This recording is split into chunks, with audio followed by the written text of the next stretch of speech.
Shalom untuk anak-anak ibu kelas 2. Semoga anak-anak ibu semua senantiasa dilingkupi dengan rasa sukacita dan penuh dengan syukur. Anak-anak ibu yang terkasih, pada minggu ini kita masuk di pembelajaran 4 mengenai saling menolong dalam keluarga. Adapun tujuan kita mempelajari materi ini adalah yang pertama, agar anak-anak ibu semua dapat menceritakan alasan mau menolong keluarga. Yang kedua, dapat menyebutkan contoh-contoh menolong anggota keluarga di rumah. Yang ketiga, dapat menunjukkan sikap saling menolong di dalam keluarga. Dan sebelum ibu lanjut pembelajaran, ibu harap anak-anak ibu semua sudah memulai pembelajaran dengan doa.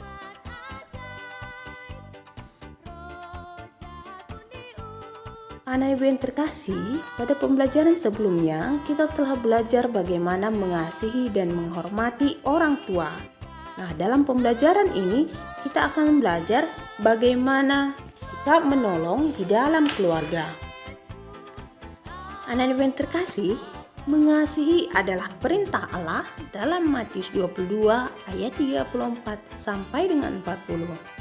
Nah, sebagai anak-anak Allah, kita harus menerima dan mensyukuri keberadaan keluarga kita sebagai pemberian Allah.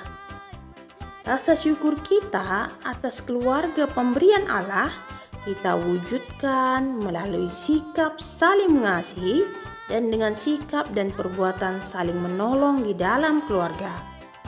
Nah, saling menolong tentunya sudah Allah perintahkan dalam kitab Galatia 6 ayat 2. Nah, tindakan mengasihi apa yang sudah kamu lakukan di rumah? Jika kamu mengasihi keluargamu, maukah kamu menolong anggota keluargamu? Pernahkah kalian menolong ayah, ibu, kakak, atau adik di rumah? Mengapa kamu mau menolong ayah, ibu, kakak, atau adik kamu? Nah, di akhir pembelajaran ini, ibu harap anak-anak ibu semua bisa menjawab pertanyaan ini ya.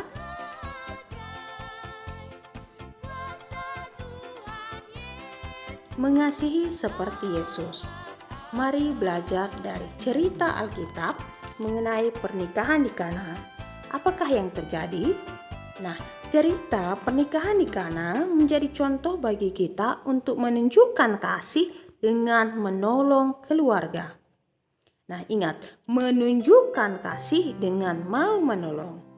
Yesus menunjukkan sikap dan perbuatan mengasihi dengan menolong pemilik pesta. Yesus mengubah air menjadi anggur di acara pesta tersebut. Yesus menolong dengan melakukan mujizat atau perbuatan yang ajaib. Nah, simak cerita berikut ini ya. Pada waktu itu di kota Kana, provinsi Galilea, ada pesta perkawinan. Tuhan Yesus, ibunya, Maria, dan murid-muridnya diundang ke pesta perkawinan itu. Selang beberapa waktu di acara tersebut, Ibu Maria mendengar bahwa para pelayan sedang kekurangan minuman anggur. Minuman anggur habis, padahal masih banyak tamunya. Nah, Ibu Maria kemudian menjumpai Yesus. Ibu Maria ingin agar Tuhan Yesus melakukan sesuatu.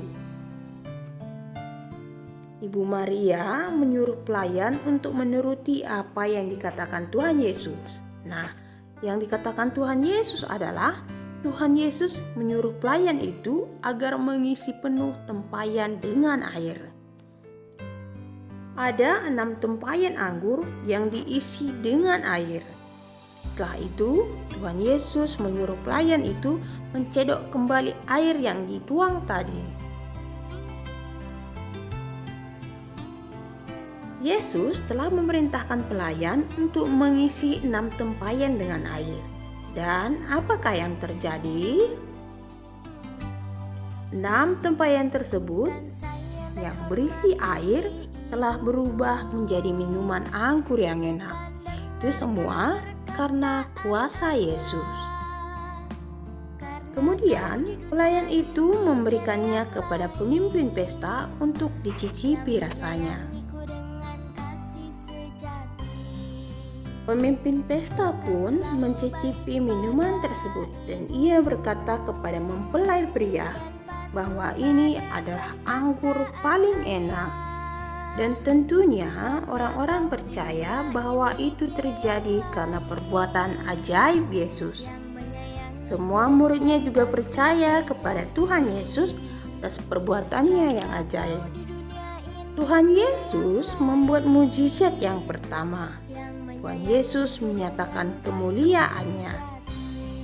Nah, anak-anak Ibu yang terkasih, dari cerita ini Ibu harap anak-anak Ibu semua bisa memetik satu pembelajaran, yaitu mau menolong.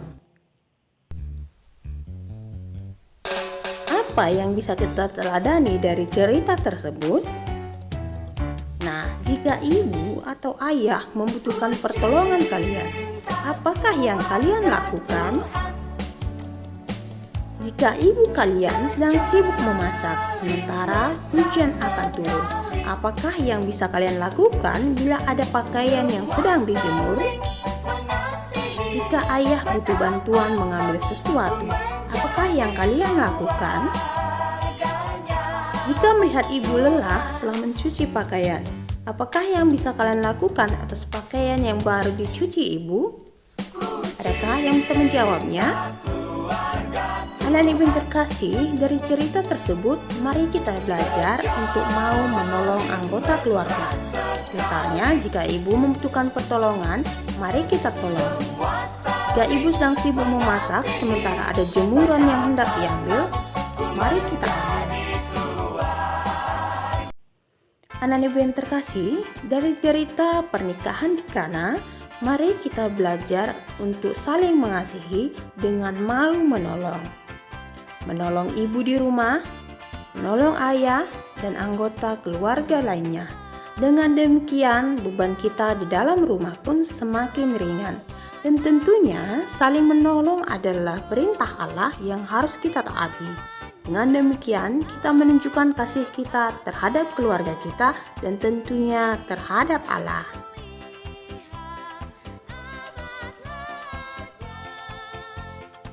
Anak-anak Ibu yang terkasih, sampai di sini penjelasan materi pembelajaran 4. Semoga anak-anak Ibu semua senantiasa diberkati Tuhan.